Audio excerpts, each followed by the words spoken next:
I've got a question from Trinity. She wants to know, how much value do you place on condition and upgrades of appliances, cabinets, etc.? There's not a definitive number where I can say condition is worth X. It's what it is in the neighborhood and what the comps justify a price.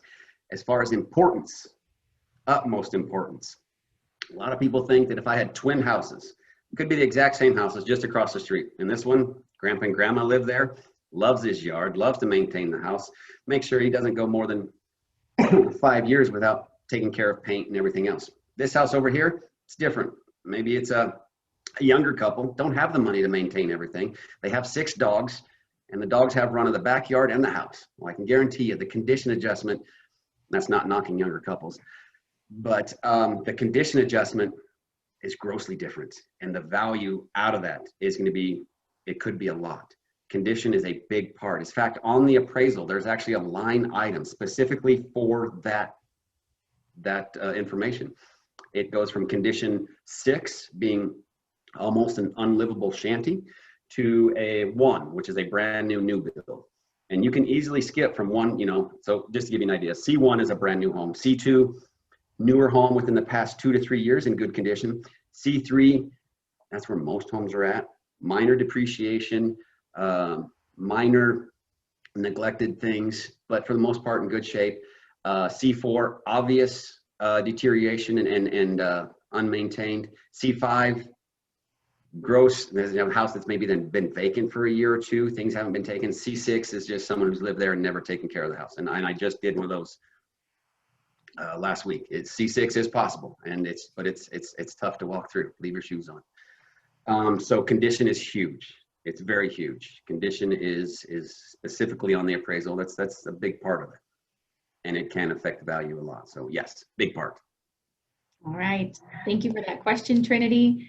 I have one more from James. James wants to know, how do you appraise unpermitted upgrades and additions to the property? That's a great question.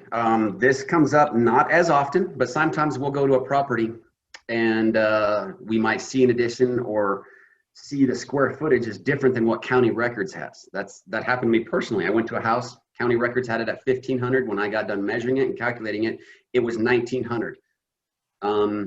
In that time frame, what had happened, long story short, the individual that owned the home 20 years ago had put this addition on. Didn't tell anybody. And I understand the reason why they don't do it and why we're trying to do our investigation is to find this stuff. The reason he didn't do it is increases taxes. The higher square footage, the higher taxes. And then there's just people that want to do it themselves anyway. So it happens, I don't want to say often, but it happens. On this scenario, it became a big deal because 2 other appraisers had done an appraisal on it. One was 2 years ago, one was 1 year ago, and they still said it was 1,500 square foot. They didn't believe their own measurements. When we go and do an appraisal, first thing I do is I measure the house, and we measure the second floor and the main floor. Sometimes it's tough, but that's our job. We are there to confirm square footage, to make sure that when the house was built, however many years ago, they didn't change something. So this one, the square footage by the other appraisers was not acknowledged. They said that it was still at 1,500. I had to get into this dispute and say, no, here's the thing. I went and showed them the measurements. It was 1,900. He just never permitted it, and it was done 15 years ago. We were allowed to include it because the general rule was that, was it done in a workmanlike or workmanship manner? Yes, it was. Everything. Now, I can't say that it was up to code because we can't see. All the electrical was hidden now, but it has been there for 15 years. It's been in good shape. They considered it GLA, and they moved on. County records was notified though, and they had to come out and remeasure. But yes, it is possible to appraise with additional square footage that was not permitted. The big key there is workmanship manner. You've seen things where someone who's a good word worker does something versus where when I do something and I do it, it comes out terrible. I use a lot of glue and I use a lot of duct tape, and you can tell that that's how the addition was done. Nothing meets up, the seams don't match, it's cracks, and we know it probably might not even be in a foundation. That's when it starts raising questions, and then we might start looking into saying, hey, I see there's not a permit, but I know you turned your sunroom into living space by knocking out a wall. We actually need to call in a contractor to have it looked at. Now that can happen too, because certain additions actually decrease value. And that's the ones I spoke of where it's not done in a good way. It's obvious. It's actually against code, or it's against, maybe you have HOA guidelines that do not allow this. And so it could actually be a decrease in value for what it costs to come in and fix that. And sometimes that could be a lot because we don't know. What if the whole thing has to be tore off because the wall you tore down was a load-bearing wall and it's actually affecting the house. So it can get into a little hairy. If I was to give a generalization, we can do it and deal with it, and it's possible, just as long as it's done in a workmanlike manner. Excellent. Thank you for that question, James. I'm looking to see if I have any others, and I don't appear to have any more. Kelly, I've got one for you. Yes. So in some cities, Denver, Inglewood, they've now decided that you can turn certain, 2-car garages or whatever into accessory dwelling units. So assuming that it's been permitted and it's been up to code, that sort of thing, when those go on the market, so now obviously you have that additional unit. Do you appraise them based upon, are you comparing them to others with those units, or do you appraise that as a separate structure? Tell me, how do you appraise those? That's a great question also. Some people like to just say, well, just take the house, whatever the ADU is, increase the GLA by that, add it, and that's it.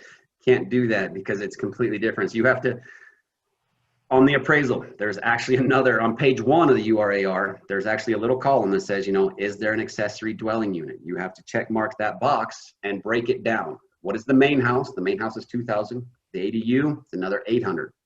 It's not a 2,800 square foot home. It's a 2,000 with a 800 square foot mother-in-law. It has to be compared to another ADU. And they're 2 separate units. There was, back in the day, they changed it because a lot of people were just calling it a 2,800 square foot home with a mother-in-law apartment. Well, what is that? Is that something over the garage? Is that the garage that's detached back by the alley that's completely converted into another house?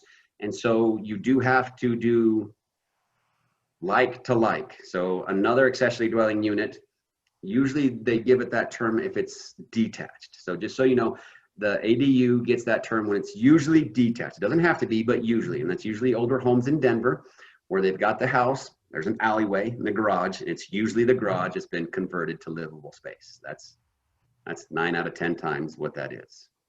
And yeah, when we do the comparables on that, we have to go out as far as we have to, but find one the same thing that has another living space on there. So yes, but I was told by one of my realtor friends that if it's in Inglewood, it's called an ADU. If it's across the street in Cherry Hills, it's called a carriage house.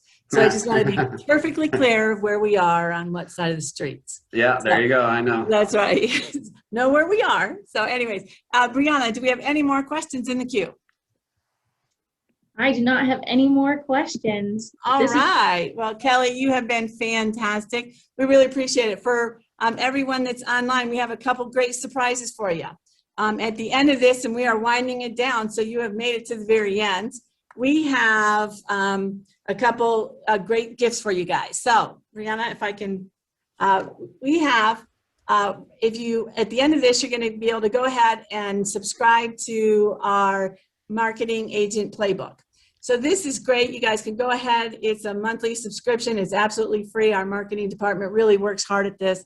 They send it out, gives you guys some great ideas. You go ahead and subscribe to this, and what we're going to send you via email once you do the subscription and by participating in this workshop with us is a $500 lender credit towards your next client's loan that you do with us. So we're trying to kind of, what is that, green eggs and hams? Give us a try.